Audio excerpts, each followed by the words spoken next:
Welcome to Bigfoot's Cave. I'll see if I can tidy these old things up. They're part of a $12 metal box I picked up. Lots of hardware in it. A few tools. Handful of goodies. See if I can tidy them up a little bit. I got them tidied up. At least a couple of them. Got an 810.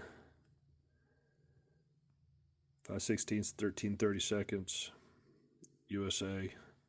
I get one of these like at least every other auction win. 3/8 7/16 Eclipse. Never heard of Eclipse before. 5/16 11/32. Nice small wrenches. This is the one that I'm happy to add.